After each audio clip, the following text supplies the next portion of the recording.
I'm watching on Twitch. Tell us when we're live, Sandy. Are we good? We're not live yet. Show's All offline. right. So it's now, offline. We're there. Here we go. Are we live? Seems- It it looks seems to good work. apparently. From I can see Yeah, on it looks Sandy's awesome. thing. It looks awesome. Well, thank you. Good job, kid. Kid. Oh, my Kid? God. Sid, there we go. Wow. Kid.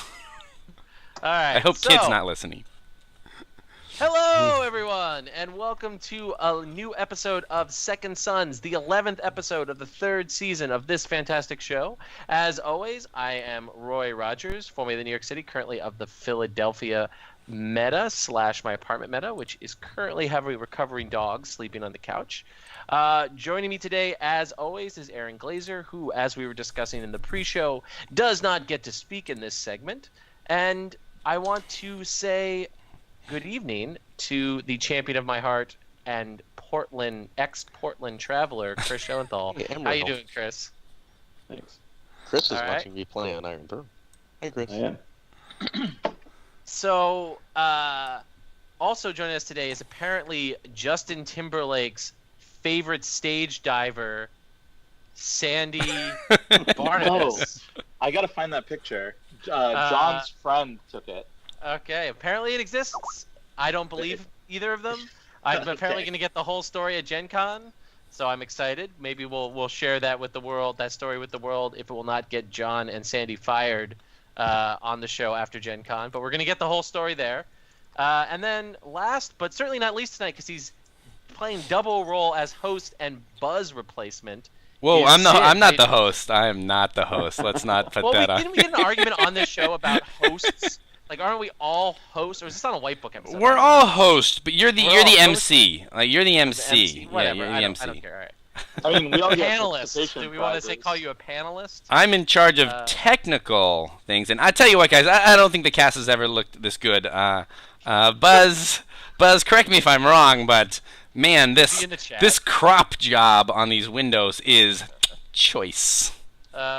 Is Buzz in the chat and calling classic Buzz like, I will not Better be not awake. be, because I just but spent a half I'm- hour getting this set up. If he's watching right now, I'll be mad. All right. So we'll start with pouring one out for our friends at Netrunner, because we got a lot of news. Like, we did a whole surprise episode about the restricted list, which we're not going to talk about today, thank God. But right after we did that episode, FFG dropped a whole shit ton of news on us. The largest is that Wizards and Asmodee/FFG could not come to an agreement to continue sponsoring and sharing the Netrunner card game. So while Android, because it's owned by FFG, will be continuing in some form as both their I think they have an Android role-playing game, right, or something, but the card game is dead. Android Netrunner is dead as of September. The deluxe box that came out a month or two ago is the last official product, and they're doing this big Worlds weekend. So I don't know if any of us here are ex-Netrunner players or current Netrunner players as a side game, but X for me. Big X. you're an though. ex-Netrunner player? So Oh, Sid, yeah. does this cause that single tear to flow down your cheek? Not or for are a you sad to second. see it go, or Oh. You know what? I'm not sad to see Netrunner go. I'm sad to see it go out like this. I'm sad to see it kind of just flushed unceremoniously, like out of the product line.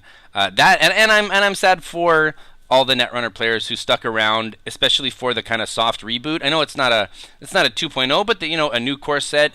It seemed like a new dawn was dawning for the Netrunner players, but What do you teach them? hey, I can do a whole thing on the overemphasis on varying words in paragraphs for clarity and how bankrupt a practice that is, Sandy. But we're not going to get into that today. We're going to get into these poor Netrunner players. So yeah, I feel bad for them. I haven't played in like 4 years, so I don't feel the loss personally. But it is an unfortunate way for such a good game, because it really is a good game. Like I have nothing bad to say about the game. To see it go down like this, yeah, it's a bummer. anyone else have Netrunner feels that they want to share before we sort of talk more selfishly about what the impact of this is going to be on the game that the only game that matters. Right. Game of Thrones. I don't personally have any, but there were a few players at the Portland Regional that were more Netrunner than Thrones players, and they were all pretty. James, right? Yep. Not Kevin. Kyle. I always mess up his name. Kevin James is a comedian, I believe. But they were all pretty bummed out about it. One of them was wearing their End the Run shirt, which felt both ironic and appropriate. So sad. But I'm mostly bummed that I don't get to make any more jacking out jokes at the game store. So I've played exactly half a game of Netrunner before I kind of was like, this game's not for me, and walked away. So I don't really have very strong opinions. But I have some friends that played it, and it's always sad to see a popular game go down, particularly in this kind of like nobody was expecting this kind of way. How the fuck this asshole just top decked a Hand's Judgment? Did you see that? Hey! I did. rude. Oh, you're hilarious. Okay.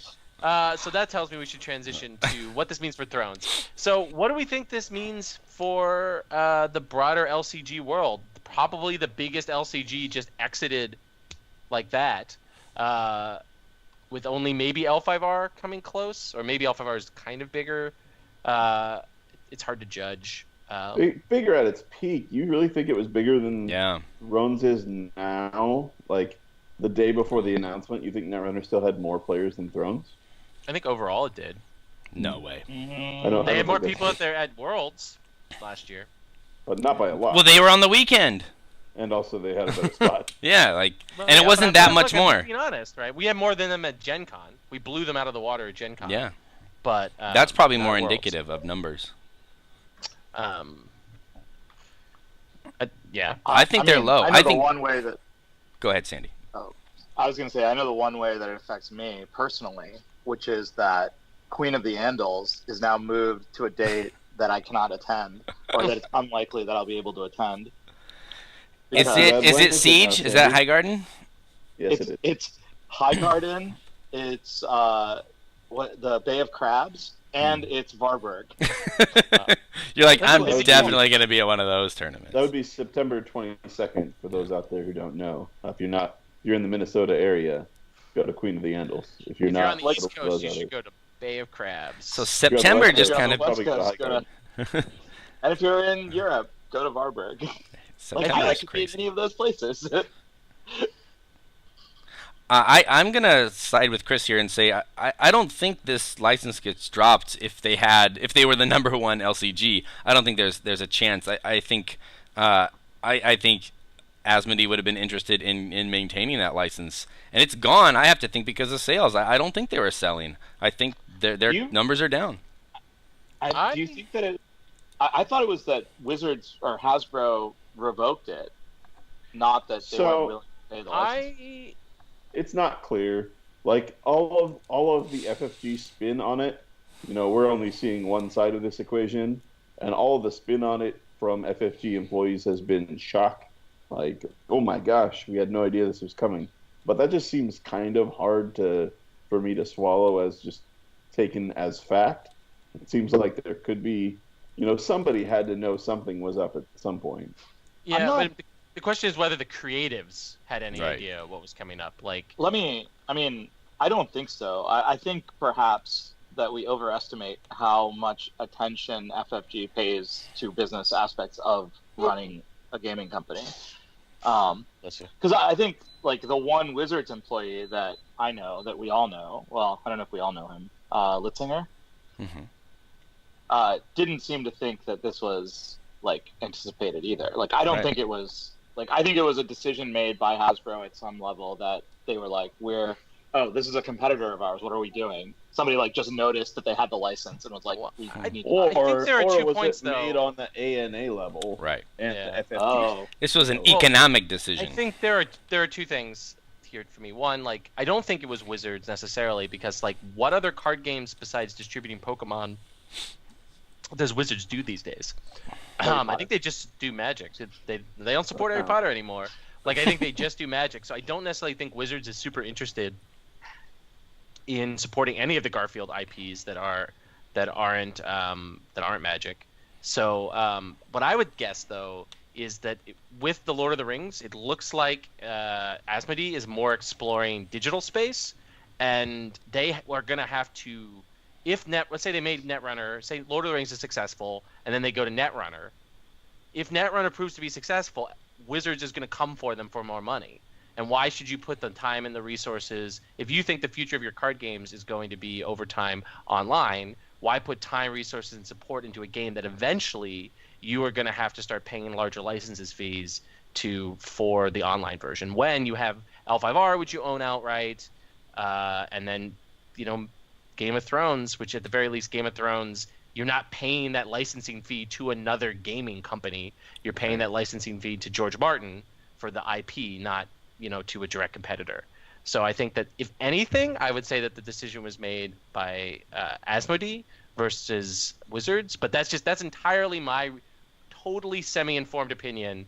But that's the theory that I'm operating under. And realistically, an IP that is significantly easier to hold on to, I would assume, because it's not with Thrones, like the game is theirs, all their licensing is the Thrones part of it, whereas Netrunner was practically the reverse, where the Android was theirs and is theirs, and they were licensing the game part of it.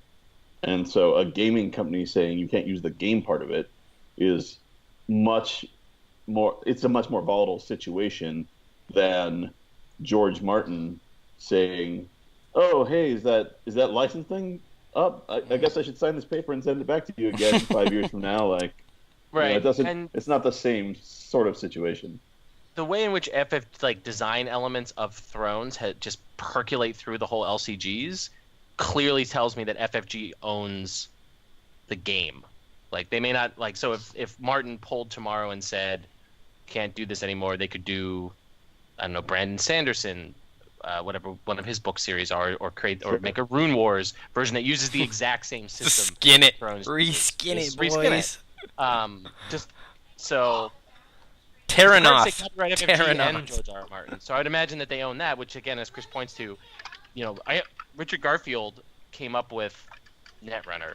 Like, Wizards 100% owns that, and they're probably they didn't sell it outright to FFG. So hey, if you play on Iron Throne and I get to the last challenge of a 9-plot game, and like the power challenge is going to put me at 15, you don't have to concede.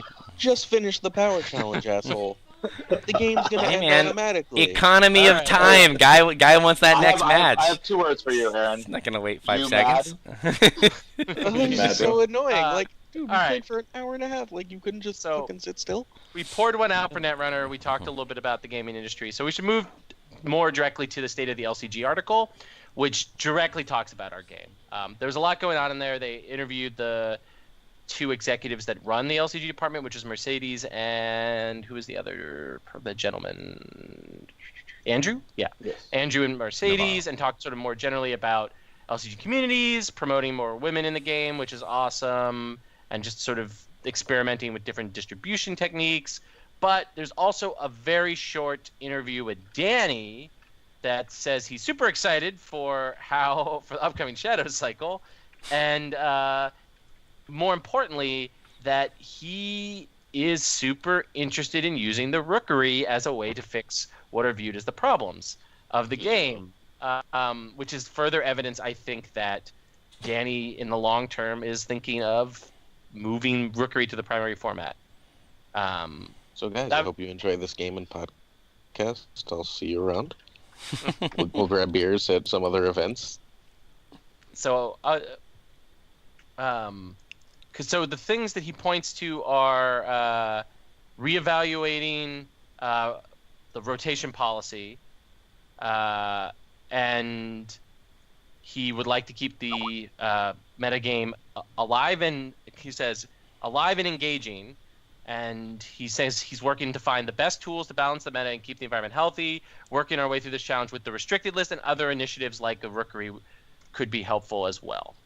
So I feel like the jury's still out. Maybe it's his plan to get it there, but if the community says no, if like Rookery's rejected, And I'm not saying it should be. I think it needs a fair shake still, and it hasn't been given one. But if the community rejects it, they're not gonna force it upon the game. Like if that's not what we want. Want to bet? Yes, I do want to bet. Let's bet, Sandy. They totally will. Can we do a vote? We should have a vote of what people would prefer if they're going to do one or the other, and it seems like that might be the case. A larger restricted, a larger restricted list. They're doing rotation. They're just not going to change the way they're doing rotation. It's not happening. No. That's 100% not what Jamie said. It's not on the table. Wait, they might change. He literally said it is on the table. Yeah. He said, I feel that the game's rotation policy was established during the first edition days and was kind of grandfathered in for second edition. I'd like to reevaluate these policies and make sure that we have a plan in place that will do the most second edition metagame live or holding. That's literally then we should have a vote that has three options. What would you prefer? Rookery becomes the main format, sped up rotation, or expand a restricted list. So I think I don't want only one of those things. You can say multiple, right? I mean, you can have multiple options, right? You can choose more than one. Check all that apply. I answered. Yeah, check all that apply, but or none of the above. Well, let's not even. I think something's gonna happen, right? I think you're like we've had this conversation many times before on this podcast about the restricted list and what its purpose is, and I'm pretty sure that the facts seem to point towards Danny using the restricted list to kill one-turn Windex, and that's it. That's not what Danny himself said, though. True. He hasn't done anything about any other deck. He hasn't done anything about rotation or about making Rookery the main format. We're obviously speculating he introduced Rookery. Right. Well, hold on. He mentioned that he might use. My point is, he mentioned that he might use the restricted list for larger meta correction, and he mentioned that he might speed up rotation. So he's mentioned all three of these things as potential solutions. Pretending that he hasn't because he's only done one thing so far doesn't mean he hasn't mentioned these as possible solutions. Half of it, but yes. I mean, I'm sure he's met. Well, whatever. My point is that it's an entirely self-consistent view that reaches the same ends, that having an active and like kind of what's the word I'm looking for? Dynamic meta, which is what like 3-month restricted lists do. Like if we have a restricted list that changes every 3 months, the meta changes every 3 months, right? That's what happened in first edition. Yep. Every time there was a new restricted list, like the entire competitive landscape changed. But I think that the same thing could be achieved by rotating every 3 months too. You just get rid of 3 months. 3 months. They're not rotating every 3 months. That's too much. They don't design and release cards fast enough to rotate. We'll run out of cards in a year and a half. It has a side effect of forcing people to buy more cards too. It's true, but like people flipped out when Magic was doing 6-month rotations, and that game releases 4 huge sets a year. Like we get 2 medium-sized sets a year, and then 2 boxes. So, well, they would. Yeah, I mean, I don't know, but like 3 months. I agree with you. If I had to pick one. Rookery doesn't really change anything unless you're playing. I mean, I think it does change things. That's an overstatement. But like Rookery would be a lot better if it was a best 2 out of 3 game too. Like lots of other. Yeah, well, we're never getting 2 out of 3, right? Like our game's too long. I'd like to, but like without a serious, without a serious meta shift, like at least at major tournaments, right? But it just doesn't seem especially likely. I mean, I wish, right? Like if every game was just 2 out of 3, I'd feel better about the game. But every tournament would take fucking 3 days. What, the Rookery? No, if we did best 2 out of 3 for every round. Like it would just, that's the end of it.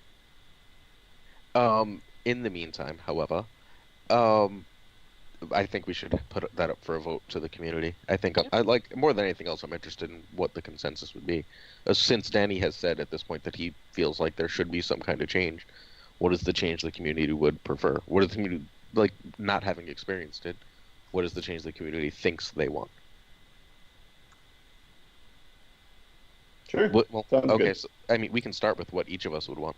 I'll start. I want rotation, sped up, not 3-month warp speed rotation, but slightly sped up. Half a cycle. Get out. I don't really mind the rate. I'd have to look closely again at their rate. It's just when it starts seems a little late, right? Like if we jump started it early and then kept at that rate, maybe how many cycles are supposed to be like legal at once while the rate's kind of churning along? Like 6 cycles? Under the current plan, it would Yeah. be 6 because About when the 6? 7th, slightly less than that, right? Because it's when the 7th hits, the first 2 go. Okay, and what cycle are we on right now? I thought it was Cycle 5. we're cycle 5. 4. Right? Yeah, cycle 4? 5. So we'd need cycle 4, right? Cycle 4. No, Cycle 5. 5. All right, so So the first 2, then the Then the- Kingsy stuff. So yeah, I would like to That's see the at the end of Skelly this stuff. cycle, at Yeah, the we have end 2 of this Skelly, this is cycle, the first you cycle. drop the first cycle, and I would just go from there. End of this cycle, drop the first, and we just roll with those 5, right? Those 5, I think is what it would be. Yeah. Yeah, that's what I would like. Perfect. Just go 5 cycles, and we're rolling. So Would you currently- like 1 cycle at a time rotation? Because to me, Yeah. the 2 cycle seemed a little extreme. Yeah, I would like to just see So one, I like would- I one would added, want one more dropped, frequent, and we but just go. Smaller rotation. The problem is always going to be, though, The Tyro.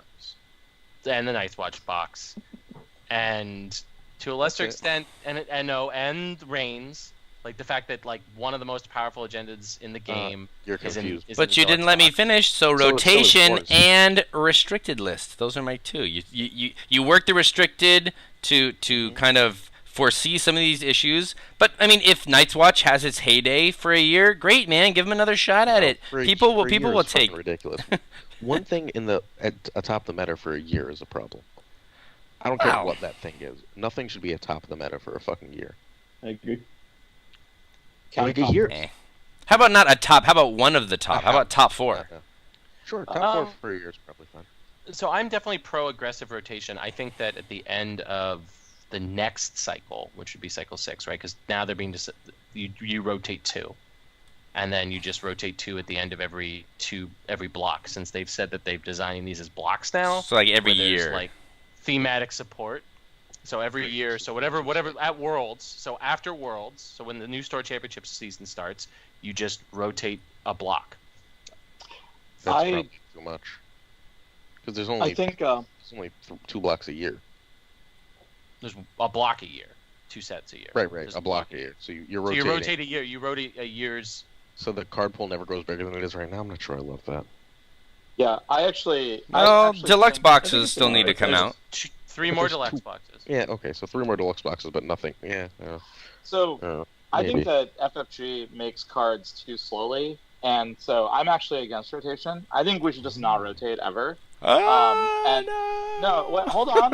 I just make the restricted list, solve all these problems. Like, I would love to go to a Magic style system without rotation, but where we so we have shadows in this box, right? And we had bestow in the last whatever. Like, 2 years from now, just go back to bestow and print more bestow cards. You I'd can be still cool do with that that. with rotation. Magic does Yeah, it with but all the rotation all old the ones are time. gone. You get So- new interactions. Well, what's Like, I so don't cool? think- Wait, Well, wait, Hold the on. new players is the problem. Yeah. New No one- players no is one- not the problem because you just support an evergreen format. Wait, breathe. But like, if that is the format, if you have to buy everything forever, eventually the game becomes unwieldy for a new player to come in, and we start to get a trickle of new players instead of a steady stream 3.0. on the game pass. But even And then Enter with- 3.0. So in the dice game. Even with rotation, that's not a problem of the card pool. That's a problem of FFG not knowing how to manage SKUs. Like, Yeah. like even with rotation, you still have like 36 things to buy before you can play. That seems dumb. Yeah. So I don't know. I think that the card pool is too small to have like truly interesting effects. CCG players and even 1.0 players, I think, saw what happens when the card pool gets large enough that you can actually have variety. Like, yes, some stuff is stupid, but it gets restricted, and some stuff gets banned. But like eventually, like everyone can have a niche. We don't have that now. We have like 4 decks So at any given time.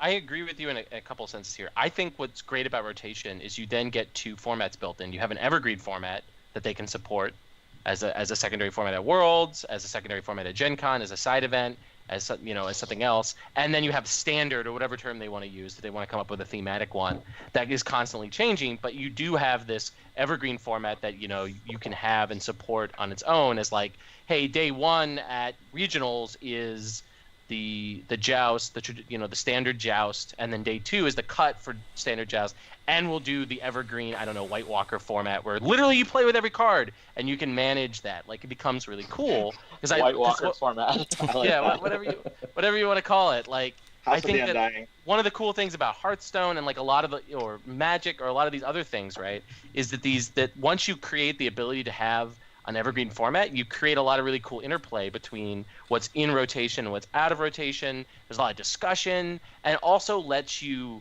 isolate these broken combos in a way that's like, okay, we have this more new player friendly format and this more managed format that we can really control and design for, but we have this broken format or semi-broken format that players that want that experience can go to, and you have the best of both worlds. And Danny can learn from his mistakes, right? He can now start designing sets for standard because he understands, and this is clear in literally every card game that's run a long time, right? From Pokemon to Magic to maybe Yu-Gi-Oh! But I don't know really much about Yu-Gi-Oh! Maybe. But but I know a lot about Hearthstone and Magic, right? Where they now have learned at least some things, and they try to manage their standard format that the kind of things that happen earlier in the game can't happen. But if you like those interactions from earlier in the game, there's still a format that you can play them in. The problem is then, like, managing multiple formats like that, unless you're just going to let the first one go and just be like, well, this format is not managed. Combo's going to dominate it.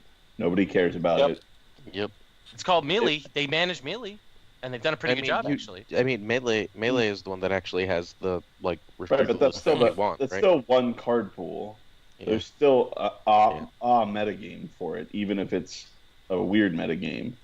Like, having two separate metagames for one set of cards, essentially, is not going to work. Like, they don't have the personnel for it. Like, they can barely keep track of one. So I mean, the other problem with the LCG model, right, compared to the CCG model, is like it creates SKU creep or whatever, the product creep, right?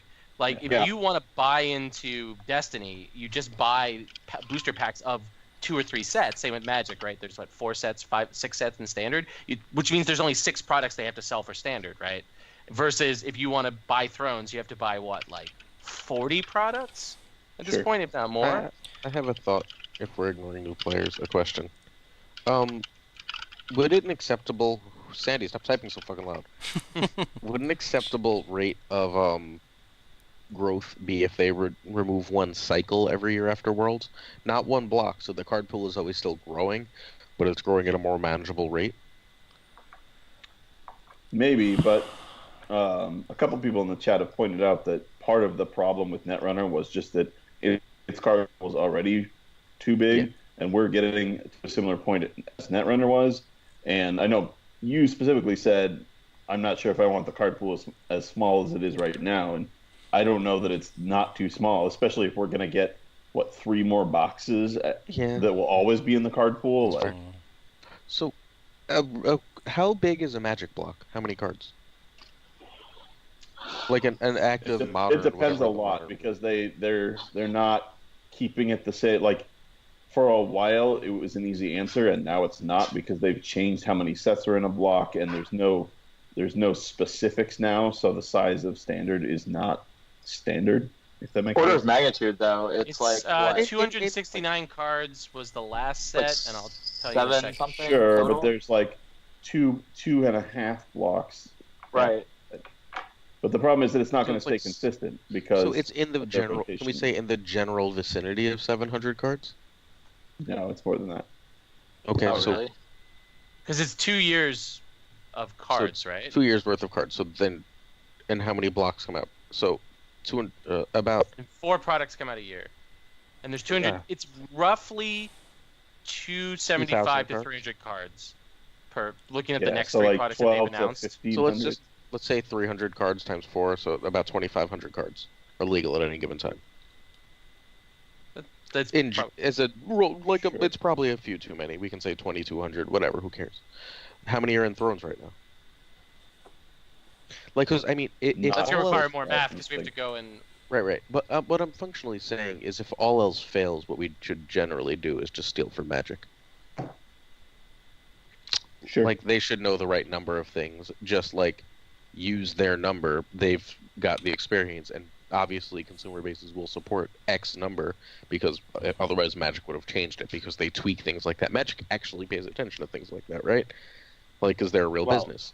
We're not. It's not necessarily apples to apples though, because you have the 8 factions need equal amounts of cards.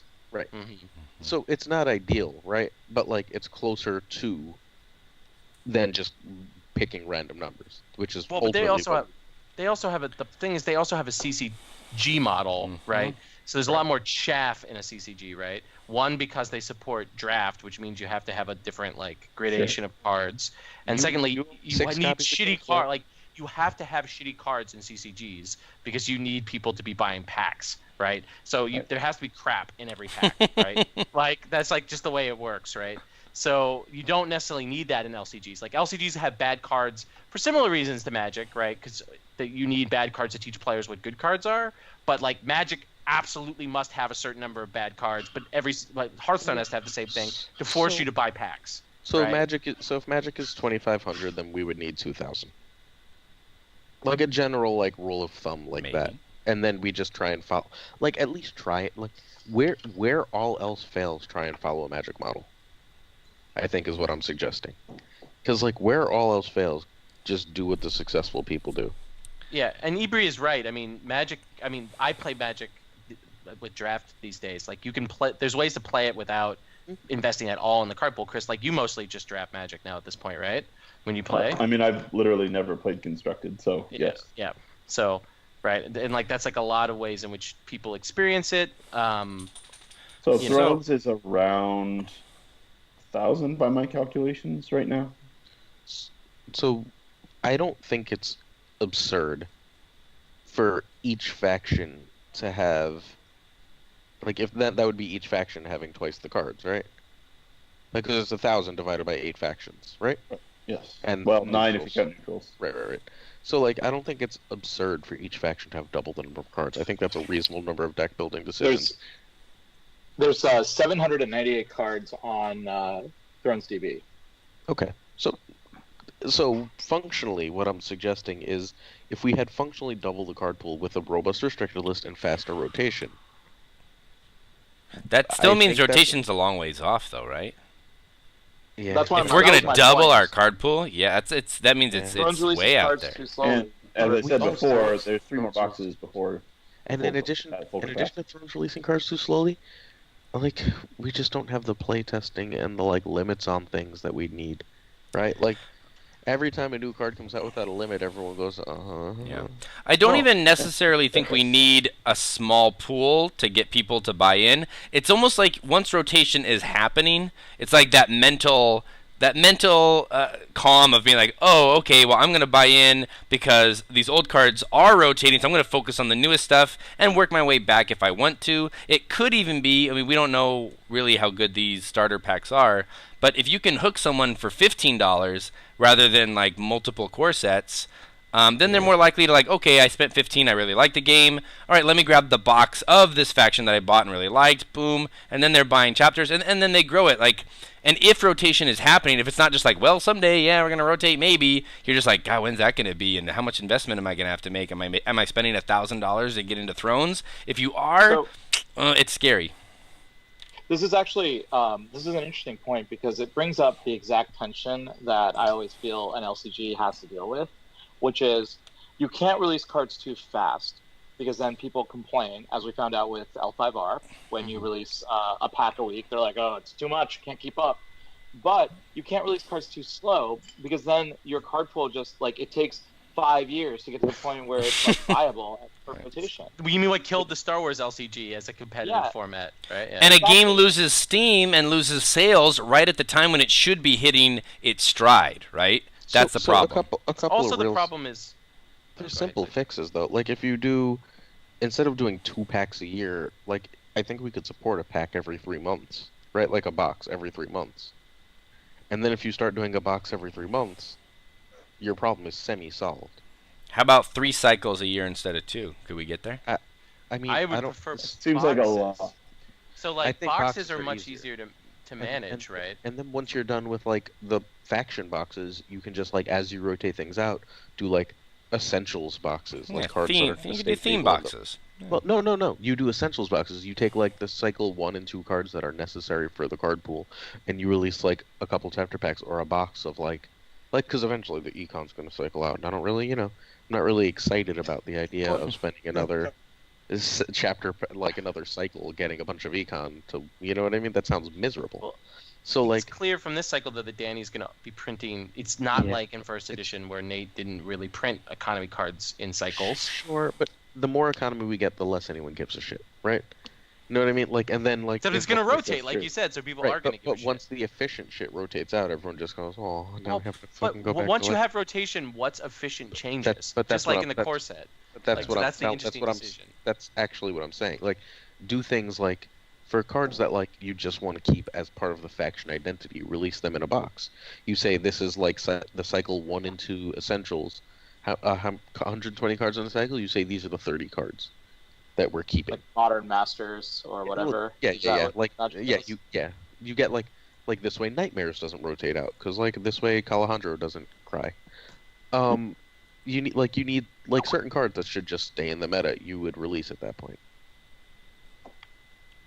You should listen to the listeners' question episodes that Wama put out. But all right, so I think that kind of talks in general about what the future of LCGs could look like. I could talk much more longer than this about this, but probably it's a good idea to move on because they also dumped on us previews for the 4th pack.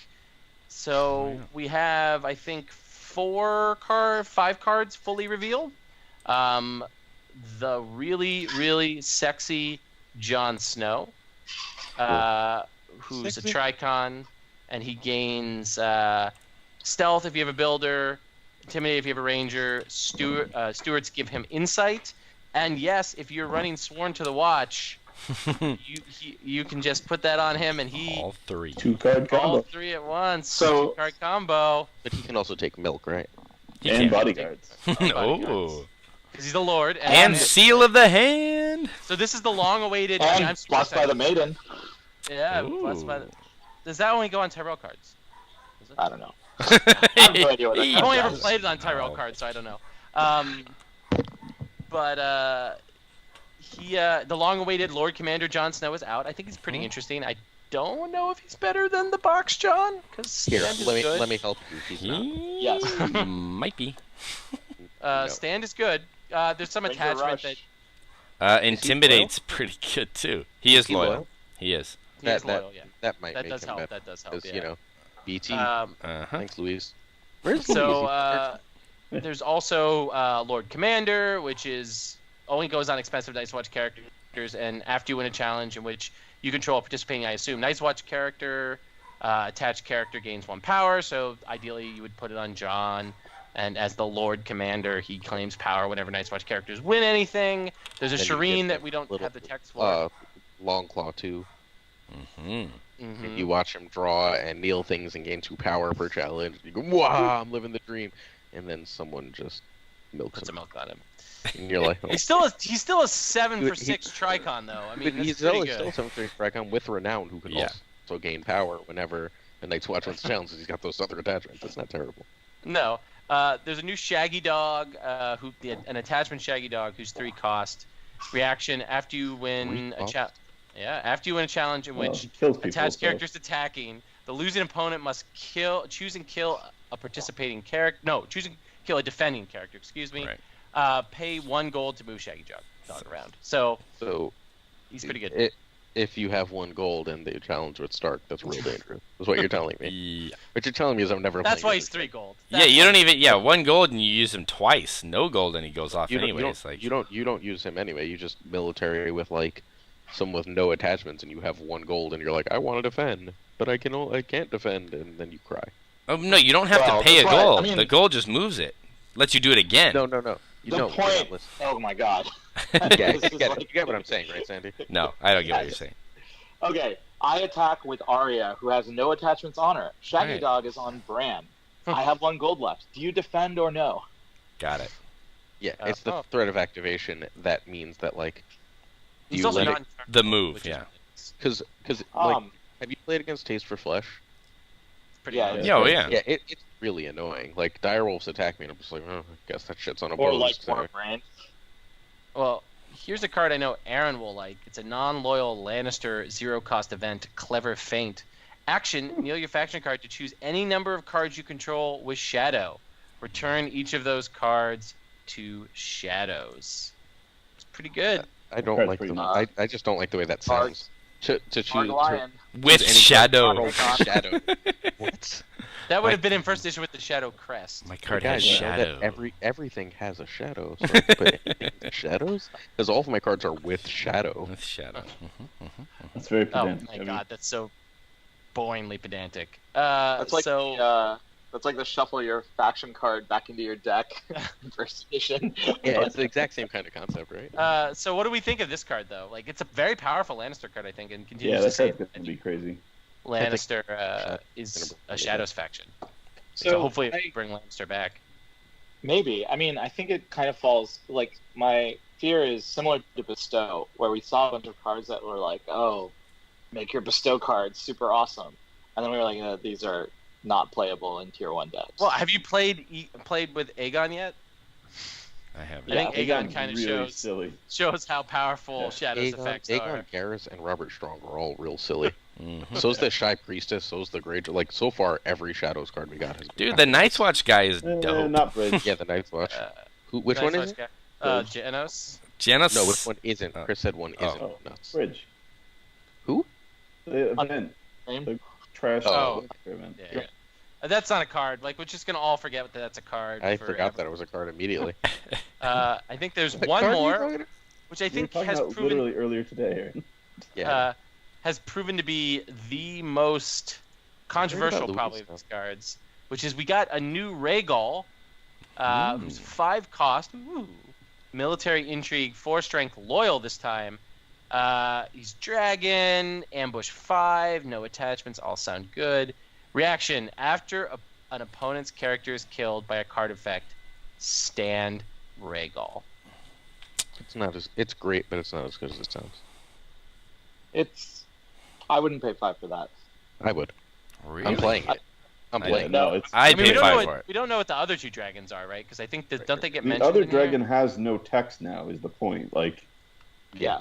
the old Rhaegal doesn't do anything. Well, this one is basically saying if you have Drac or Consuming or Dany standing, right?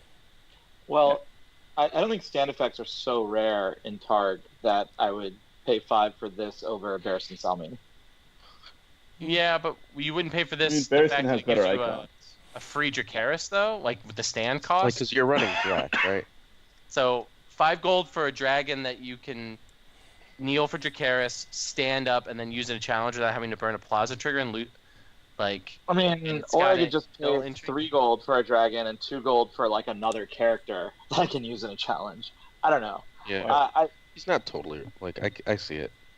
It's fine. Like, it's good because there's no limit on it. You can do it as many times, especially. I mean, God, if that's he's duped, you can like stand you on. can Drac twice in a challenge. Yeah, You're only limited until your opponent runs out of characters. and it's also with to any character, or is it an opponent's character? Opponent's character. Yeah. Once you wipe the board, guys, he stays down. Ooh, that's a good question, Fred. But if your opponent is killing characters for their own card effects, yeah, exactly. right? So, like, if it's duped on their Valor turn or something like that, there's some things you can Wildfire do. or I don't know. Wildfire, yeah. But you're not kneeling in plot phase. Like, no one does that. I mean, certain houses do, right? I mean, if you knelt that with your like Dragonstone Castle, you made a weird decision. But yeah, Yeah, that's my point. Like, you got to be. Or pretty Withering bad. Cold. I don't know. Withering, yeah, Withering. is the one. Withering Cold into Wildfire. That is a solid call. So He's I don't know. okay. I think it's interesting at least. I mean, we'll see what Drogon and Viserion are like. Because the question is whether these are like isolatedly good cards. You know, they're just like, Right, like if I'm there's going to gonna design be 3 some- cool dragons, or there's like a cycle where like Drogon's like when a character is killed, do X, or if Drogon Viserion. is kneel him to kill a character. Right, or That's- save a character, right? Because theoretically, is- this is based on Dance of Dragons. Theoretically, Drogon should be about saving characters, right? Because he saves Dany. Didn't he Spoilers. kill a child? Yes, he did that too. So, okay. Kill Drogon But to they're kill a dragons. character. Cost So like 3 of life. Viserion and Rhaegal were like eating plagued out people Man. in the siege army. Hey, Like, you know that's what's really good with? do. Oh, I guess not really good with Rhaegal because it's a marshalling action. Ilyn would be nice, except that it's a marshalling action. Yeah, that's not very impressive. You I like kneel the- I like this. the idea, though. But, So you're running Alliance. You're go running back Targ. and Oh, God. Banner Alliance. Miri. Yeah. Welcome Yeah. back, Mir. Miri triggers it. Is that? Yeah. Are you sure? That's a card effect. Card effect. Card It's a effect. Yeah. claim replacement, isn't it? The claim. I guess maybe I don't know. You Yeah, know what? you're You right. might be right. Claim replacement isn't a card effect, is it? They're killed by the claim, not by the card. I think the card. I No, think it's killed by instead the of claim. Yeah, I think Say, maybe. anyone It's wanna not go claim message replacement. It Colin? might Right, not be so claim replacement. Yak and Hagar does it though. Oh yeah. Jackin would be. There you go. There we go. Welcome All right. back. He's okay. It's So- like a Here's a list. baby step upgrade Here's a though. list. Where's my real powerful dragons? I want my 7-cost dragons. I'm ready. We gotta Yeah, wait for that'll be. Look, That'll just be. because you Targaryen. drafted all of those dragons. Sid, you get those in the dice game. when the last book comes out. So I think that's it for the spoiled Miri cards. is an interrupt. Isn't that a card effect? Huh. Uh, Yeah. No, it's not. The claim replacement is just a side effect of the interrupt. It's not a game state that's Got killing that, or it's not the game action. It's that's killing just that. someone in the chat message. was Colin Cat addressed it. Spot spoiled previously? The Lannister character, I Shadow's don't- character. What? Is it even in? There's one card that they spoiled that isn't actually in the pack. I think. Yeah, Right. so that's Cat Spot. We should talk about Not that because that this one. card's really cool. So this is a 2-cost mono con, unloyal Lannister con, mono green icon. 1 strength, Shadow 2, reaction. After Cat Spot comes out of shadows, pay X gold to choose another character with printed cost X or lower. Excuse me. Woo. X or lower, and return it to its owner's hand. This card is good. So Like, it's Just like thing- Astromark, right? No, it's Hey, things remember I when do you for had to love. kneel your faction card for this effect? Yeah, it's things I do for Yeah. love. Yeah. You this guys, is good. Right? Because it's no, you cards work on your bad. own characters, right? Well, Right? it's things I do for Card is- love, but it's like, it's 2 costs to play, then things I And you do get for a love body. without a faction kneel. I think it's pretty well balanced. And it's an any phase action, right? Because True. wasn't the things you do for love a Challenges. balance action? Ryan Jones says that the Iron Bank will have its due works with this. So I don't know why I he do knows think- about that card, but I think this card's overrated. Much like Astromark was overrated. Much like all these Lannister cards are overrated. Oh, no. Lannister's a garbage tier house and will always be garbage tier. Can somebody just mute Sandy for a while? That'd be great. Return to Being hand able- can get to the point where it's good. And- It can. and being able to return this to shadows and But like fucking Martell has good cards that return your opponent's characters to hand. two of Like them. what makes Three of them. what makes a Lannister card that's just as flexible, if not more flexible, than some of the It's- Martell cards bad? Potentially more expensive. But The requirement that it has that much gold, that It you need to doesn't. basically save that much gold to return the cards to hand. it right? doesn't. So you need to bring it No. out of. What do you mean it doesn't? Because like you're thinking of returning something expensive, but this does is what the Martell ones do. It sets up your bounces march your and claim, stuff. so you Yeah, mark. bounces your claim, Claim, so right. it makes you have to claim something. Sets up your march, gets rid of a dupe. That's what it does. Like it makes it so that like all your other effects work Like better. this guy and the Bolton Flayer. Like Yeah.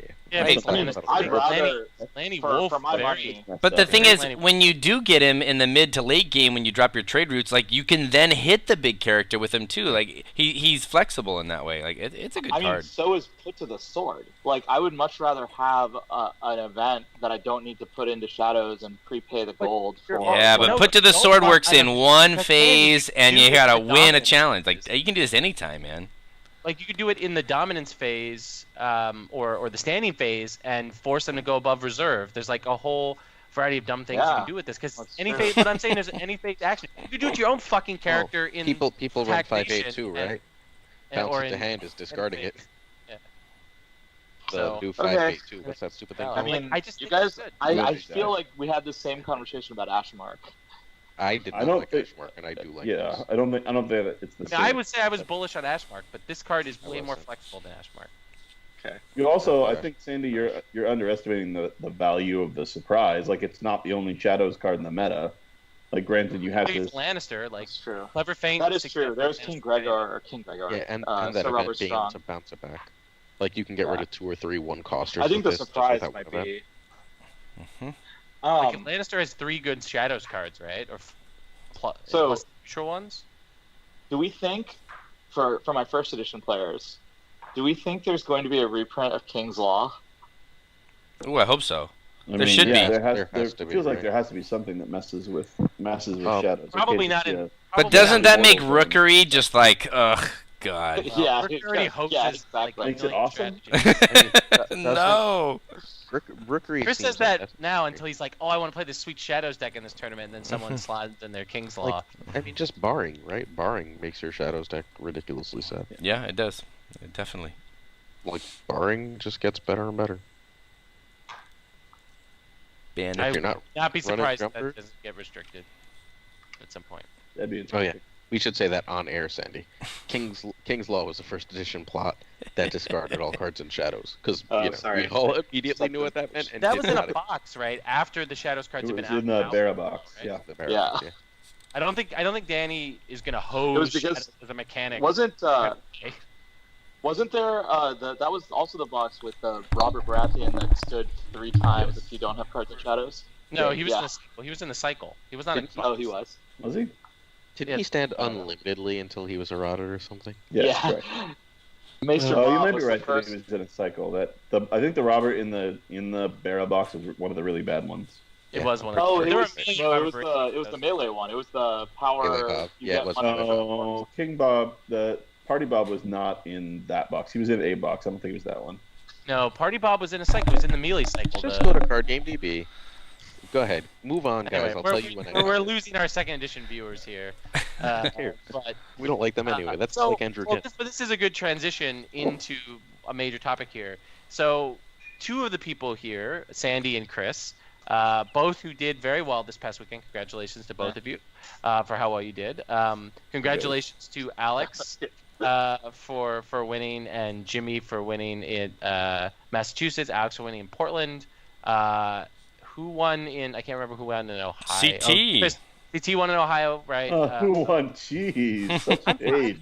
There's like 3. I've had like 4 beers. In this fucking like 3 tournaments. All right, CT wins all the time. Like I don't. This was his first regional. This is his first regional win. Yeah. Wasn't it the second set of regionals to run? Well, I think you meant Yeah, in second edition. Real rap. As soon Yeah. as Jess was out of the cut, I stopped paying attention to the Ohio regional. Robert Baratheon. 5 for 3 renowned military power noble crest. Silence. If Robert Baratheon is Silence. the only Silence. Baron Past King at that. play, he gains. You initiate an additional power challenge during the challenge phase. I don't even remember this card existing. Yeah, I told you it was one of the bad ones. It is one of the bad ones. All right. So anyway, That and the event one that was only good in combo. that It was did have the love that. good run though. Who anyway. won Canada? There was a Oh, Canada. who won the Canada team regional? tournament? It was the Matt- biggest tournament in North America that weekend. No. Yeah, Yeah. because both of the regionals were pretty small. I didn't know we Yeah, counted all three. losses in Game of Thrones tournaments. Who knew? I know that the Matt and Sean's team was in the finals. I just don't know who they were playing against. Montreal first edition did. So your boy Peter Roy. Oh, cool. Your boy. Peter Wilson? Yeah. I mean Montreal first edition. That's what I'm assuming that means. It's like Peter, Philippe, and No, Philippe was Uh, playing. Philippe was playing in an actual regional, wasn't he? Because I saw his name floating around in Quebec City. I thought. Mm. I could be wrong, but I could be wrong. Peter I don't know. Wilson There was, still plays this game? I don't know. I don't know. I But thought it was who else just would a Montreal tactic first for edition? There were poker. only 3 Montreal first edition players. No, there were a bunch. Yeah, Yeah, see? fucking the Quebec regional. Oh, With it was the- Peter didn't play. It was Carl, Philippe, and Casey. I have no idea who Casey is. I don't know who Carl is, so I don't know if these are first edition players. I think Well, Matt. this has turned out terribly. I'm not just hating on Let me Canadian talk tournaments. about- What I'm gonna happened talk with about- Back Canada? Massachusetts. That tournament. Let me give a post-tournament report. So Okay. we can talk about things people care about. Arg beat Terrell. So let me start out. This is right after a week of partying with John Andrews, Darknage, in Orlando, where I saw Justin Timberlake, and we Did not had get a picture with him. Okay. To get a picture with him. Anyway, there's so like my flight. I try to get an earlier flight. I can't because everyone is trying to leave Orlando for some reason. I don't know. I get to New York at 11:30 p.m. I have to take a train to Massachusetts at 2:30 a.m. the same day. So I basically like run to my apartment, drop off my bags, go to the train station, and then Tom picks me up at the train station at 7 a.m. and we go to the tournament. So you played really well that day, didn't you? Because you're really tired, and that's when you play the best, Sandy. I also didn't have anything to drink. I may have still been drunk from when Naj and I finished like 3 bottles of vodka at the club, but whatever. The club. The club. Yeah, we had bottle service at the club. It was great. All right. Oh, I saw the pictures. Can we get Anyway, to the actual so I was playing. So the day before, Naj and I had brainstormed. I was like, I want to play a Targ deck that doesn't run Danny and doesn't run Flea Bottom, doesn't run any burn. I was like, I think there's a deck there. So we built some Dothraki bullshit. Tom in the morning convinced me to put Flea Bottom in because apparently, Flea Bottom is good. And so that's the deck I played. It was a deck I'd never piloted before. There wasn't Flea Bottom in your original version of that deck? No, I didn't want to run Second Sons. I wanted Dothraki. Turned out that was a mistake. Anyway, I did really well. It's apparently getting like 3 2-claim military challenges on your time of plenty turn. Pretty good. Like it was just it would clear the board. It was a lot of fun to play. I lost to Andres, who was playing Martel Orsakan, and he was also running. He was also King of Swiss. He was undefeated. And he was King of Swiss at Kubla, if you guys remember. Also. Yeah, he was like 2 tournaments in a row. He's king. I rode back with him. He was King of Swiss and lost the first round of the cut. Classic. That's a Sandy Barnabas move. One time you were King of Swiss. It's an Alex Trigonakis move. It's the pro player move. And then I lost to the Bitterbridge deck that I had been playing for like a year straight. that I didn't know. I can't beat left and right. Double reset or no double reset? I didn't get that far. I couldn't get past left and right. Who knows? Like literally could not get past left and right. It was the worst loss ever. Sounds pretty bad. OP. How was your day, Chris? In Portland, on the other side of the country. I was 3-0 in Swiss. Got paired against Alex in the last round, and scooped to him because I didn't want to play combo twice in the day, because we were cutting to top 8 out of 17 people. So I knew that 3-1 was fine. I didn't really care about playing it twice, and then didn't end up playing him at all because Angela beat me in the top 8. And then she went on to get second to his combo. From what I didn't get to see the game because I'd moved on to a Dominaria draft by that time. But from what I hear, he won on turn 1 with a 28-minute marshalling phase. Turn 1? Yeah, Turn I'm 1. glad we're done with that. Didn't even give her the chance to rush it out. God, gross. Wow, 28 minutes. Like I've watched Platt play that deck a lot, and I've never seen 28-minute. Well, I think it's a different. I mean, when it's turn 1, I think you have to be more careful than if it was right. Like Turn 2. Turn 2's easy mode. Yeah. It's turn 1's the hard game. Yeah, wow. that was GG, Alex. But it was a fun tournament. Portland's a really cool city. Got to hang out with some people I don't see all the time.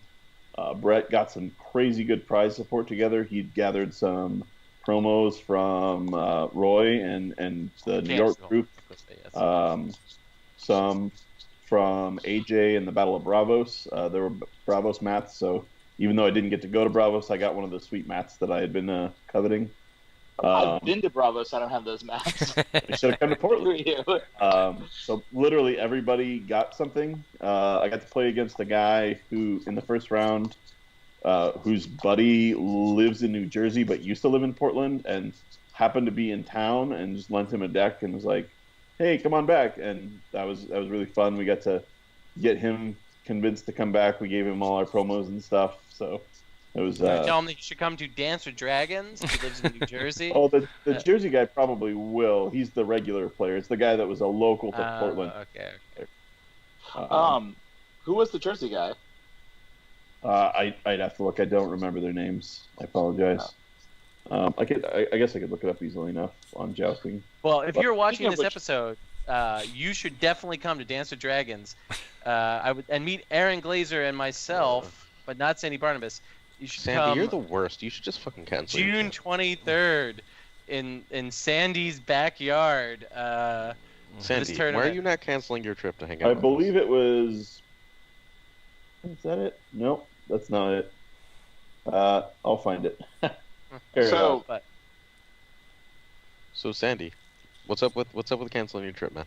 I'm not gonna cancel. I can't. Okay. First, I would cancel my trip if I could refund any part of it. I can't. You can't refund it. No.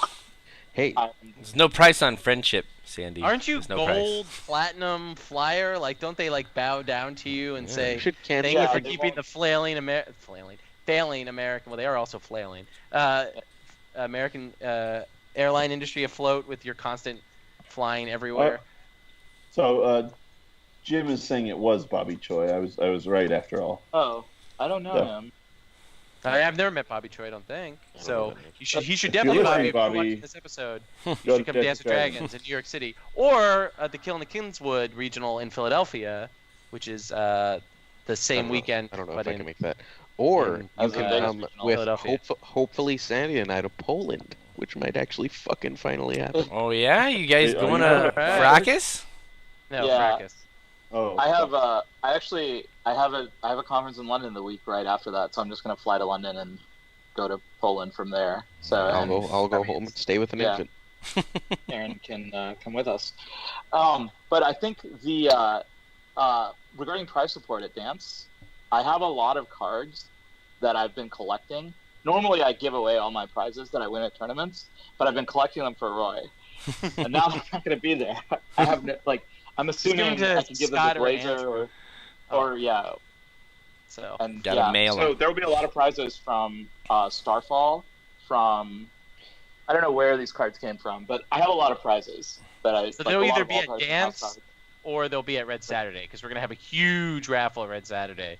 So even though that was one of the negative feedbacks, we apparently had too long of a raffle. But we're gonna have a huge raffle because we are gonna blow out what the prize support is gonna be this year for Red Saturday. Don't forget about Thronstoberfest. I have my top 4 Thronstoberfest mug that I'm drinking out of right now. Hey, who are the from kings last so far? year, Yeah.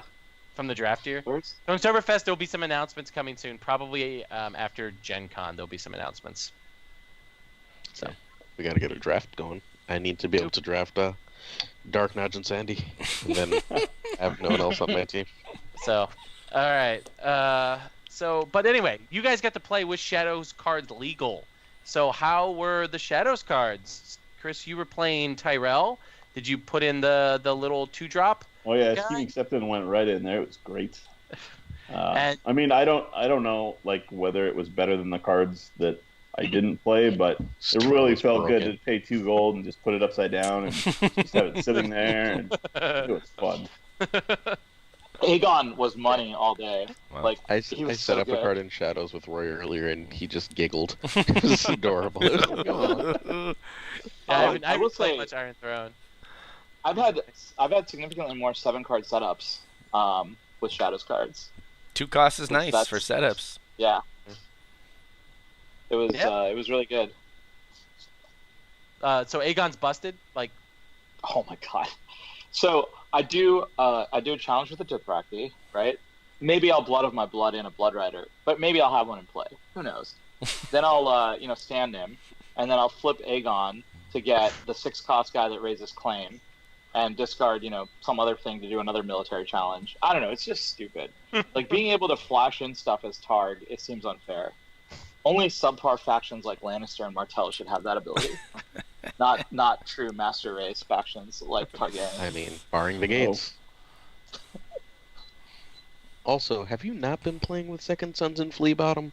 Because I'm pretty sure. They're Like- auto World Championship include. deck. So I will say, Second Son. I played Targ before Second Sons and Flea Bottom, and I played Targ after. And the one thing that it adds, it's Second Sons and Flea Bottom is not it's a consistency thing. It keeps you from getting blown out. It very Yeah. rarely gives you like the thing to win. It Oh, gives that's you not true. from losing. It doesn't feel. It doesn't. It might feel like that from your end. It doesn't feel like that from the other end.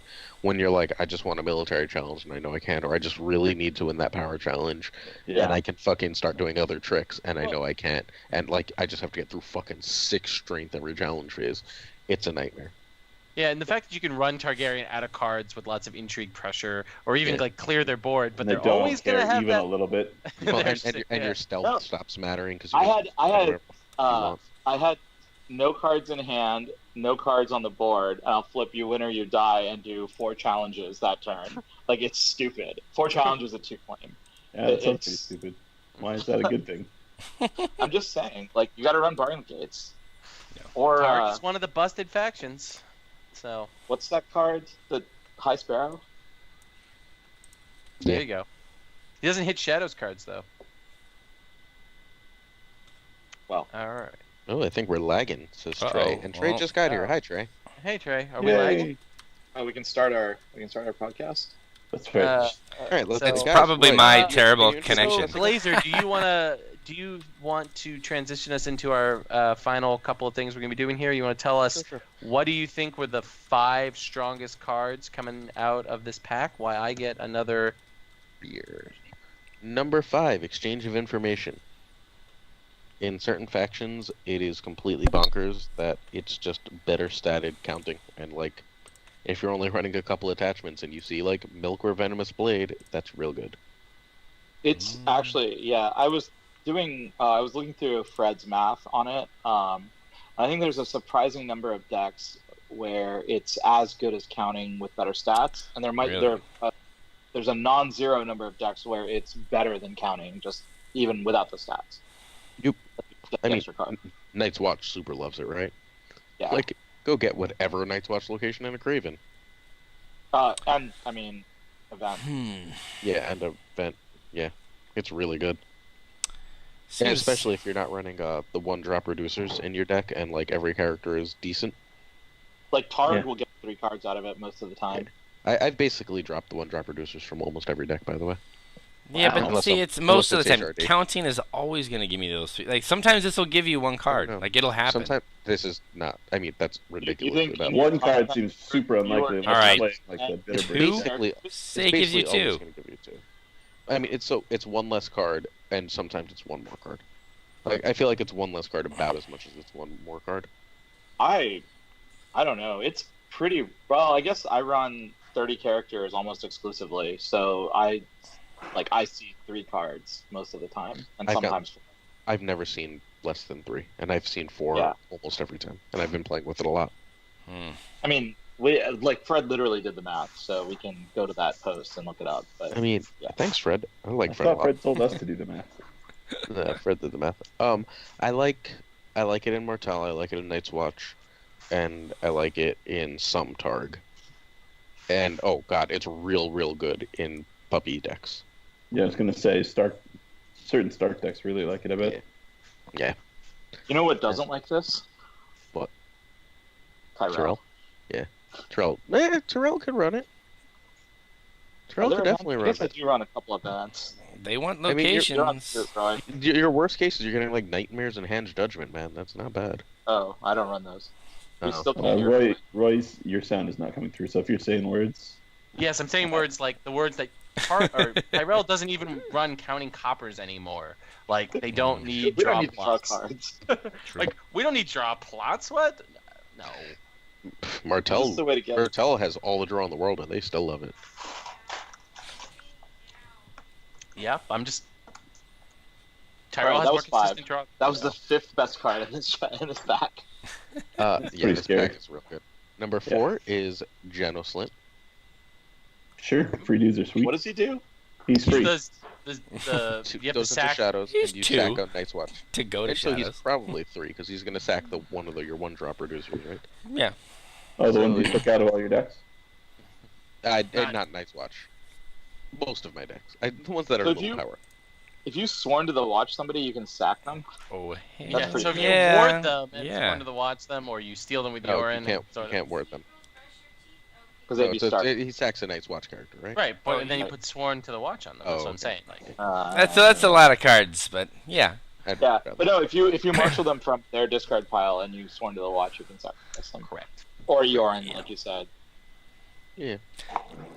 All the bullshit. Once you get your sworn, then you just keep playing it, right? Because it's just going to keep popping back to hand. So why not? Well, then you have to keep figuring out how to get Janos out of play. Well, right? you're running Banner and Lion now, and you're running the 0-drop event, and just It's all constantly over the dropping place. Janos just in and out of shadows. I mean, I like paying 2 for Shadows Janos. You bring him out, and then you can get 6 gold for him by Iron Banking him back. Like, it's pretty good. Yeah. That feels like that feels like a positive, net positive right there, guys. You know what Shadows reads? Make Ryan's card real fun. Yeah, it does. Like, it's back. I have done that with Aegon. It's freaking awesome. Super good. Yeah. Oh yeah, it's crazy. Number 3 is Scheming Septon, because more mace triggers, really. Like, The draw is Sure. also Tyrell one. Tyrell one. Yeah.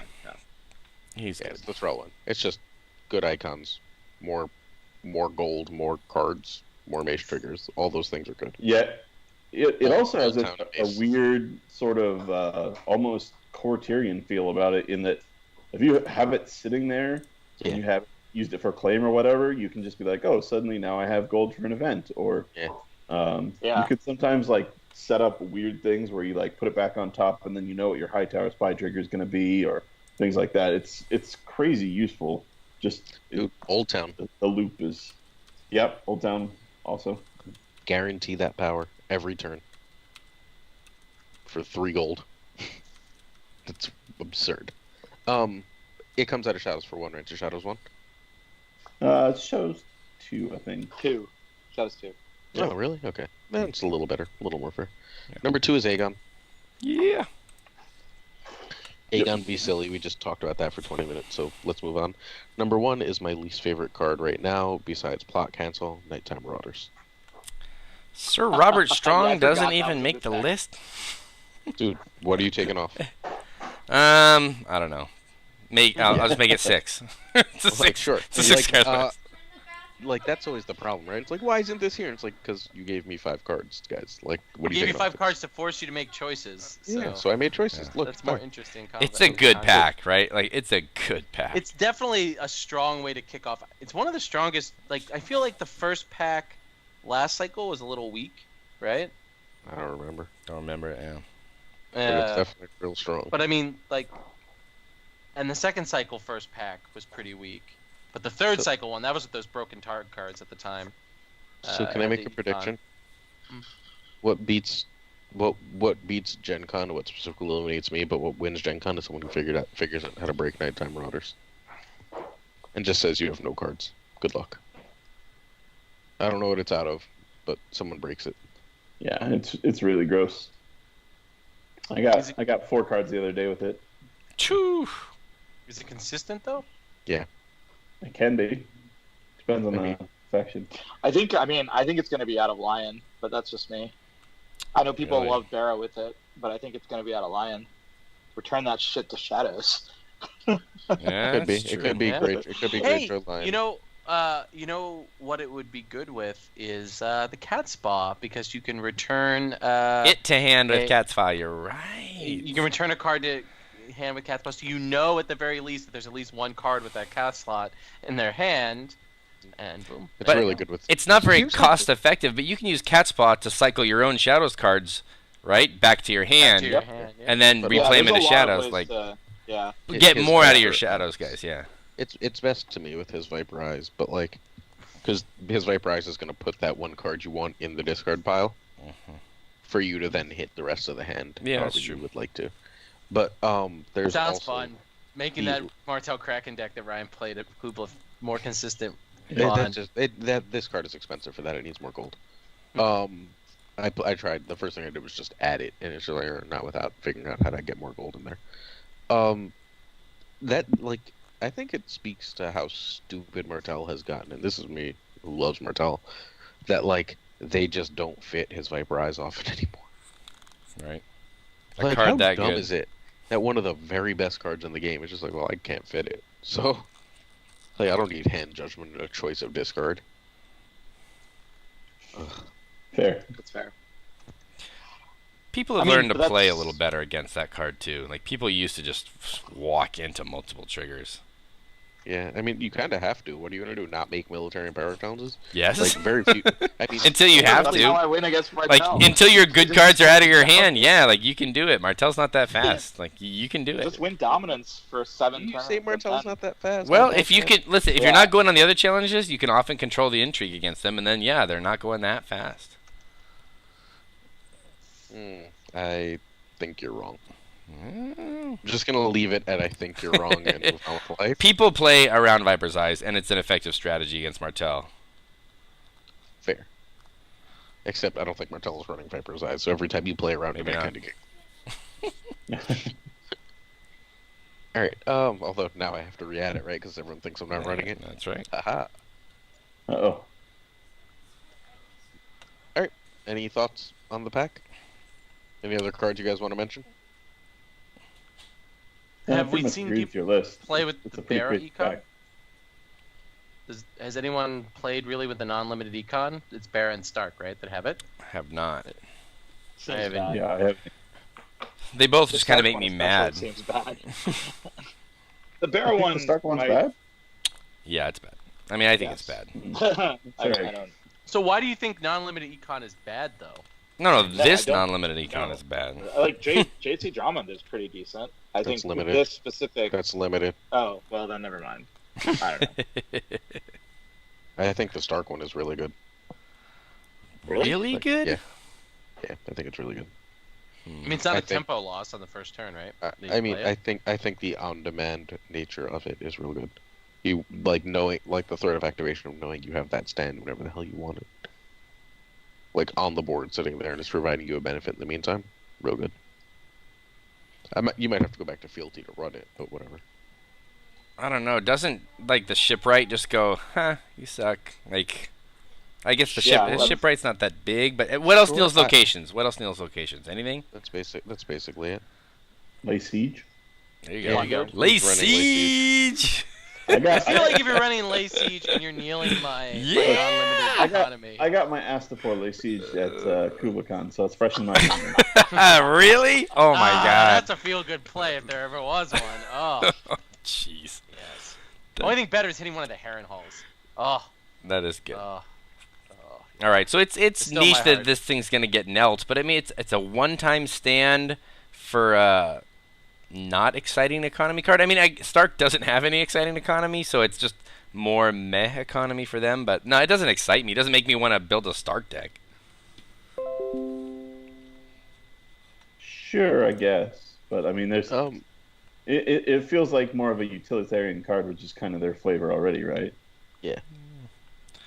Bolton Like, Flare is it's not an exciting. exciting card. It's not like a splashy card by any means, but something that gives them efficiency that they didn't have, like standing fast Eddie or something like that. It's like still pretty ridiculous. What the hell is going? What is this trash fire that's happening in chat? Calahandra's Aaron, taking general Aaron. shit talking. Calahandra's taking general shit talking very seriously Well, because I think I agree as with he's him. wanted to. Stop being. Yeah, Stop can bullying. we all chill out? That'd be super. Yeah, that'd be great. And also, like, I'm very happy for Alex that he won that regional. So, good on him, and good on CT, and good on Jimmy. All very well deserved that they pulled it out. Roy. Yeah, I didn't even mean to. That shows you that I've been drinking a lot. Long work week, and it's only Tuesday. So transitioning away from this very this unpleasantness. There we go, unpleasantness. What do we think that the regional season is going to look like now that we've got combo gone? We have this influx of Shadows cards. We only are going to get one more pack before Gen Con. And you know that pack is coming pretty close actually to Gen Con itself, because Gen Con's at the beginning of August this year. So the meta isn't necessarily going to be super shook up from where it is right now, except for the fact that combo is exiting officially. Alex may be the last person to win with old school OTK combo. Is this Hopefully, the last tournament? Was this weekend it? Or Yes. is there one more? It was Monday was the legality date of the FAQ. So until John breaks it again, we're good. yes. Yes. But I think he's turned his attention to Targaryen decks that don't run Burn or any good Targ cards.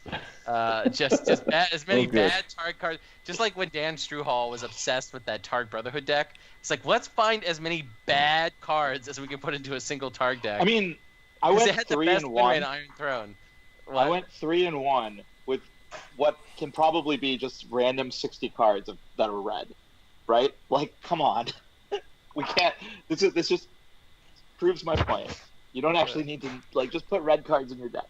Jake Platt thinks combo's not gone anyway, so I guess we're all just doomed. It's still here.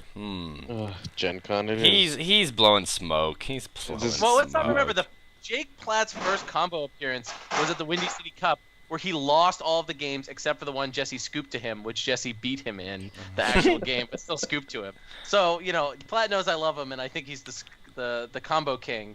But, he's not always right about when combo is ready for a tournament. Can I call out Jake Platt on the cast? He also didn't build any of the combo decks, right? He built the ladies one he won Canadian Nationals with. Well, he took it from Brad. he took it from China, and he and Brad refined it. All right. Well, he took it from China. Well, Jesse took it from China, didn't he? No, Brad, I thought. No, Jess. Right. Jess sent it to Platt, and Eamon and Platt worked on it for hours and hours and hours. So I want to call out Platt here. Interesting anecdote about Platt. So you guys may remember that I had placed a wager that combo would not win any tournament with 40 or more people.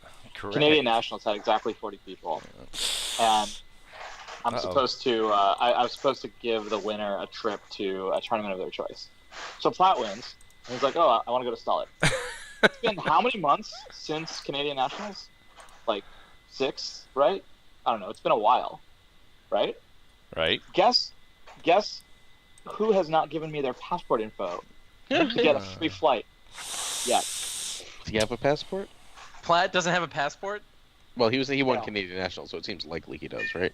No, he doesn't. He did it the old school way, with just a driver's license and right? Yeah. Wow. Driver's license and a birth certificate. Yeah, they'll let you through. You just have to. It's risky. You can just end up being stopped by. So maybe a follow-up bet is: do we think Platt will get it to me in time for this year's Stollet, or will he be going to next year's Stollet? But look, put the expiration date on it. Let's be honest here. What TSA agent / customs official is going to stop 2 white dudes wearing shorts in winter driving from, Toronto across the U.S. border? That's literally in Trump's America. The safest way to cross the U.S. border is Nick Hansen and Jake Platt trying to cross the border with no passport. Well, they could be speaking a foreign language and be fine, right? No one's bothering them. Aren't we technically at war with Canada now? Didn't they burn down the White House or something? I just know that when I was a kid and we tried to go there without passports, my parents were told in no uncertain terms, "We're not just another state, So, but sometimes they take it seriously, sometimes they don't. Well, which is weird because in the 80s and 90s, saying that it's even easier to cross. Seriously. But was that pre or post NAFTA though? It's the period that now we're just lost. I get lost in the weeds of this. I could talk about. Were we talking about Thrones? We were talking about Thrones. So anyway, I've completely lost my thought because all I've got is passports and Canadian history in my head. So other general meta predictions. So Platt says combo's still going to be around. Tyrell will probably still be strong. Sandy says Targ's still busted. What's faction number 3 then? If Tyrell and Targ are the 2 best factions, obviously Martell. Targ's not number 2. Martell's number 2. Yeah, Martell is number 2. It's Tyrell, Martell, Targ. And then I'm not sure there are any other houses in the game. What about Greyjoy might be. Greyjoy. Yeah. I don't know. I feel like Tyrell modified to never lose to Greyjoy again. How is it going to modify never to lose to Greyjoy again? It just got rid of all their jumper shit. So it's not care about the double barring anymore. I think if you're not running any basically the Wama build. If you tell Greyjoy they can't have locations and that I feel like they're gonna have a lot of trouble. I don't feel like Wama's deck would ever lose to Greyjoy. No locations, no giving a shit about Well, sure. The question is though, if a Greyjoy deck, I think Wama's deck can lose to a Drown God deck, one that's using Drown God as a win condition rather than like the only thing the deck does, but rather just uses it as a way to supplement, like the way in which you use Mace and Wama's deck, which is to supplement just a general Greyjoy. I don't know if that works. Should we make some predictions for Gen Con? Feels like it's a little early for that, right? Yeah, we got one more pack that we know. If you want to go on the record now, yeah. Jesse is going to bring some garbage Vera deck. I'm making that prediction right now. No, he's not. Carpenter. He's not. He's absolutely not. You're wrong. Oh, maybe garbage Lannister. I will straight fight him if he brings one of those decks. That's not happening. like I can see him doing it. If you want to see an argument, like if Jesse tries to bring anything that's not good to Gen Con, we're just gonna get in a giant shouting match. Like Jesse's bringing a real deck to Gen Con. I predict a giant shouting match between Aaron and Jesse at Gen Con. That seems likely. Jesse's just gonna do it now, just to get at you. It's done. He's not. He's not. He will. He promised He me can try. at Gen Con. He's not trying at Gen Con. He's fucking taking Barra. Really? You don't think there's any chance that there's a bear deck out there? I think it's possible. I really still don't see how they consistently beat Tyrell. Like I think the metric for what makes a meta deck or not is can it consistently have at least a 50-50 against Tyrell, and I don't see a way for Barra to get there. Maybe the rush, maybe, but even that's just a Tyrell deck dressed as a Barra deck. Are you sure there's not a Barra Kraken that uses the shadow bullshit and seen in Flames? No, but at this point I don't think so. I don't think it's consistent enough. I don't think so either, but I don't know. I'm not good at deck building. I mean, the question is, could you flip it though and make it Greyjoy Stag? Because Greyjoy's economy, it's weird to say, is better than Barra's. Everyone's economy is better than Barra's. So Greyjoy's economy is actually hurt by the new card, right? Because the 2-cost location just is based on how many cards in their discard pile. Yeah, but if you're running, never really ran that anyway. But theoretically though, if you're running like the Nighttime Marauders, the Barra discard cards, you could run a 2-cost economy card, and it's you could get 8 cards in someone's discard pile with by turn 2-3. By turn 2-3, and that just gives you the long-term staying power that you need to close the game out with the big Greyjoy bodies. So if you use the stag cards to empty their hand, supplemented by Marauders to pull the specific threats, like a large number of the specific threats, like I don't know. I'm not a good deck builder, but I think that's like possibly a strategy that could be good. Like I don't know.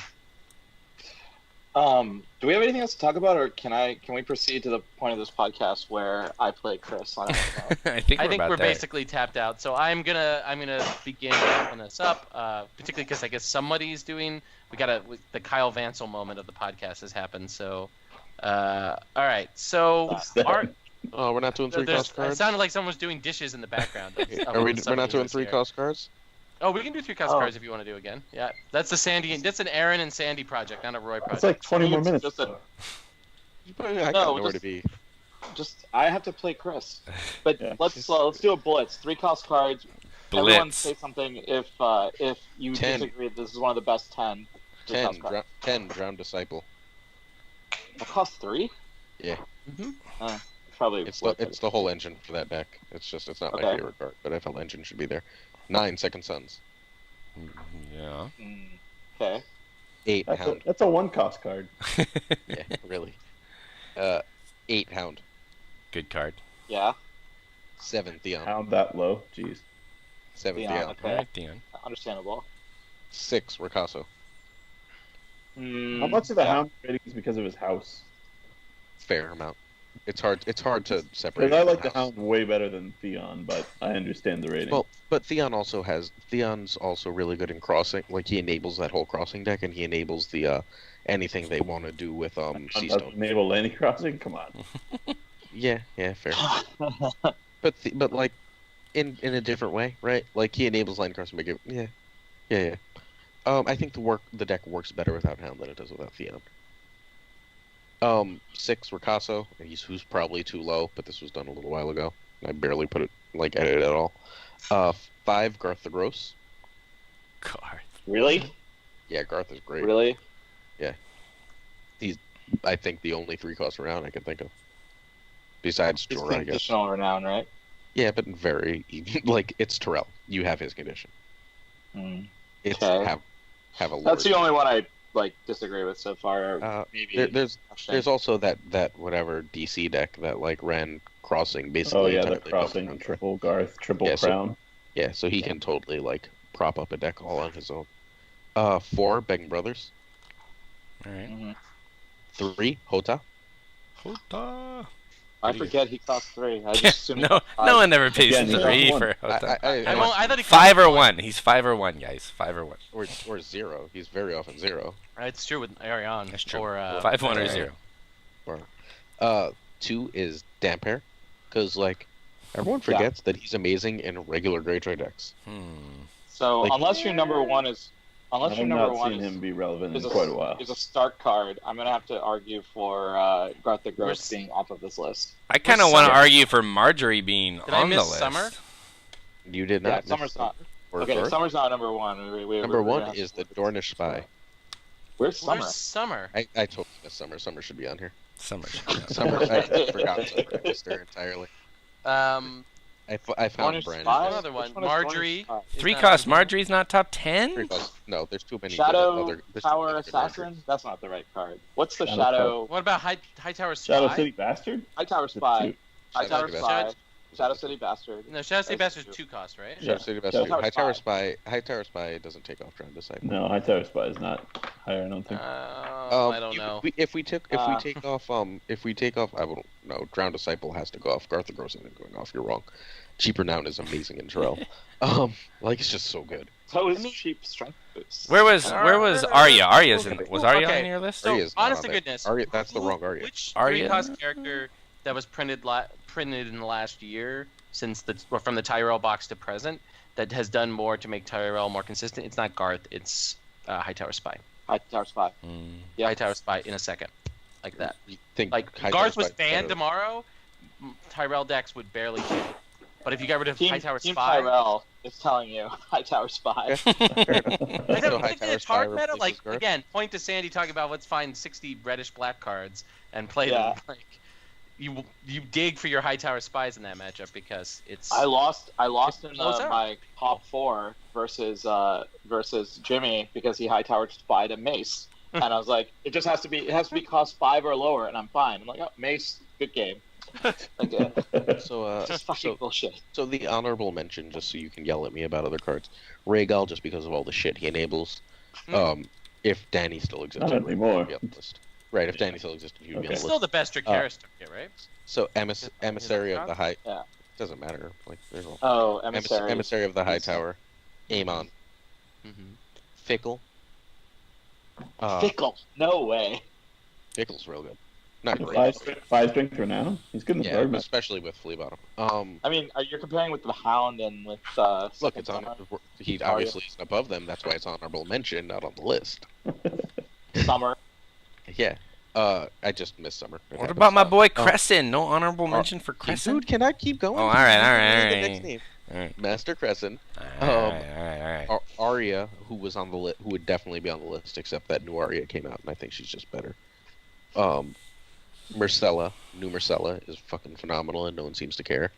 Obella, who I think is overrated, but is still really good. Who's the Doria? Is that the one where you return Cost. it a hand and like Cost. everyone dies? Just 2, Oh. Two right? cost. Yeah, she's 2. Yeah. Obella is the one that doesn't die for a military claim, where it doesn't go to discard from intrigue, and instead claims the power. She's fine. She's real good late game, but kind of useless. Are you still getting to Merchant Prince? Is that coming later? Merchant Prince was not out when I made the list. Uh, Yeah, it was. Oh wait, Merchant Prince. Sorry, I thought you were talking the about. 3-cost. I heard the- Scheme Accepted in my head. Excuse me. Olenna's Scheme Accepted is also 2, not 3. New Quentin. Halder, who would have been there in a different meta. Oh, Alder. Would have been there in a different meta. Green Apple Knight. Forgot about him, Bran. too. Bran, who really belonged there, but Venomous Blade and Burn. Yoren, who actually killed me more than anyone else to take off. I spent like 20 minutes trying to fit Yoren. Because he doesn't Yoren- belong there anymore, though. Yeah, No, Night's Watch Wolf is still pretty good. Once upon a Bjorn time. plus Breaking Ties is stupid. You can ask Matt if he's still in the chat. Night's Watch Wolf is still good. Yeah, Night's Watch Wolf is great. The Veteran Builder and our old combo friend, Eleanor Terrell. No oldies but goodies like Fiery Followers? Come on, the I don't ultimate think- No. the ultimate enabler for I mean, if Mel. well, it's not that it enables Mel, it's that it enables Shadow Priestess. Simone plot. Yeah. It does. Withering It's also Skull. really good with the 2-cost event, the Neil Even-handed justice. Even-handed Justice, yeah. This was meant to be originally like a snapshot at the end. We decided to do it bi-weekly instead, but this was originally intended to be a snapshot at the end of Cycle 4, so new cards won't be appearing. Or whatever the last cycle was. Cycle 4, The yeah. end of... All right. So, Good argue, we Dorn's good? my number one. Good. there's I'm pro- proud I of mean, you. It's so good. I It is really mean, good. your list is It- just BS because it doesn't have Hightower Spy. So, I added it. It's Oh, now yes. number 5. Look, it's number 5. So, what do people know need what to it's know to be able to tune in to the Sandy Chris match? Just I stay don't know. here. Stay here, and it'll be like 2 minutes while I actually probably could do it without changing anything. I just have to play sideways. Do we have Yeah. to cut the broadcast at some point though? he's gonna he's gonna cut the broadcast, and But then it'll restart momentarily with the restart game. momentarily. Yeah. So, dear live viewers, Sandy and Chris are going to play to see who will be champion of the online California League. It is the Battle of the Coasts. The wildling from beyond the Rockies is trying to storm over to steal the California title right now. So I don't live in Seattle. He doesn't East live in Coast versus Seattle. West Coast rivalry here. Good luck, Sandy. I would normally cheer for Chris, but I gotta have some coastal solidarity here. So good luck, Sandy. Which means Chris is just gonna win because whoever I cheer for usually. Yeah, I don't have a good deck. I'm There we playing go. some garbage. Sweet. All right. So congratulations, Chris, on being champion of the California League. But anyway, if you want to watch, and apparently it's a foregone conclusion according to Sandy because his deck sucks.